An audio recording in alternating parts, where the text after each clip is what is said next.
Hello friends, AP TET prepare అవుతున్నవారు Telugu content 6వ తరగతి అమ్మ ఒడి పాఠం మనం చూసినట్లయితే ఇందులో చాలా ఇంపార్టెంట్. ఒక 2 మినిట్స్లో ఫినిష్ చేద్దాం. చూడండి, అమ్మ ఒడి ప్రక్రియ అనేది గేయం, అలాగే ఇతివృత్తం తల్లి ప్రేమ, ఉద్దేశం అమ్మ ప్రేమను గొప్పతనాన్ని తెలియజేయడం ఈ పాఠం యొక్క ఉద్దేశం. మరి ఈ పాఠం యొక్క కవి బాడిగ వెంకట నరసింహారావు. ఈయన యొక్క కాలం చూసినట్లయితే 15/8/1913 నుంచి 16/1/1994 వరకు ఈయన కాలం మనం గమనించవచ్చు. అలాగే జన్మస్థలం కృష్ణా జిల్లాలోని కౌతారం.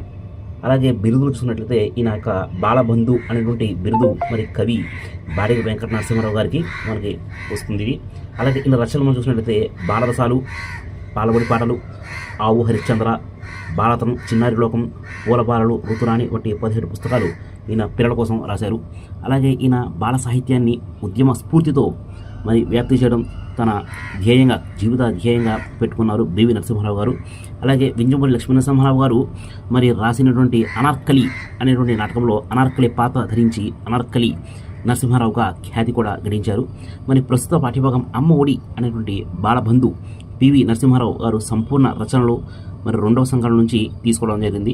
అయితే ఇందులో నుంచి ఇంపార్టెంట్ గుర్తుంచుకోవాల్సింది ఏంటంటే అమ్మ ఒడి యొక్క పాఠ్యభాగ రచయిత పేరు గుర్తుంచుకోవాలి, బాడిగ వెంకట నరసింహారావు. అలాగే ఈయన యొక్క బిరుదు బాలబంధు గుర్తుంచుకోవాలి. ఈయన రచనలో చూసినట్లయితే మరి బాలరసాలు, పాలబడి పాటలు, హరిశ్చంద్ర, భారతం, చిన్నారి లోకం, పూల బాలలు, ఋతురాణి ఇటువంటి రచనలు కూడా గుర్తుంచుకోవాలి. మనకు బిట్టి ఎలాగైనా రావచ్చు. కాబట్టి ఏపీ టెట్లో ఇటువంటి ప్రశ్నలు రావడానికి అవకాశం ఉంది. ముఖ్యంగా ఇతివృత్తం అనేది తల్లి ప్రేమ అనేటువంటి విషయాన్ని మనం గుర్తుంచుకోవాలి.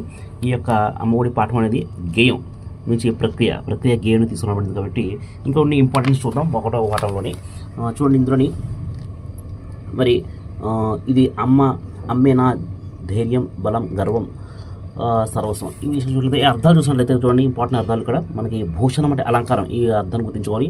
అలాగే హాసము అంటే నవ్వు, మంజుల అంటే అందమైన, అలాగే అనిసమ్ము అంటే ఎల్లప్పుడూ, అలాగే ఆకారం అంటే నిలయము, స్థానం, ఈ విషయాలు మనం గుర్తుంచుకోవాలి. అలాగే అమ్మఒడి పాఠంలో మనకి మాతృదేవో పితృవో అని చెప్పి ఇది కూడా ఉంది. ఇందులోని కుమారస్వామి వాహనం అంటే నెమలి, ఈ విషయాన్ని గుర్తుంచుకోవాలి. ఇది కూడా చాలా ఇంపార్టెంట్. కుమారస్వామి వాహనం ఏది అనే విషయాన్ని అడగచ్చు, కాబట్టి ఇది నెమలి అనే విషయం గుర్తుంచుకోవాలి. అలాగే నారదుడు వినాయకుడితో తల్లిదండ్రులకు ప్రదక్షిణ చేస్తే భూమండల యాత్ర చేసినట్లు చెబుతాడు.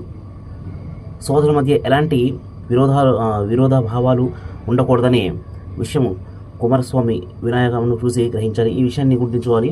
అలాగే ఇందులోని పాత్రలు చూసినట్లయితే పరమశివుడు, పార్వతీదేవి, వినాయకుడు, కుమారస్వామి, ఈ విషయాన్ని చూసినట్లయితే అమ్మఒడి పాఠం అనేది చాలా ఇంపార్టెంట్, గుర్తుంచుకోండి. లైక్ చేయండి, సబ్స్క్రైబ్ చేయండి. Thank you.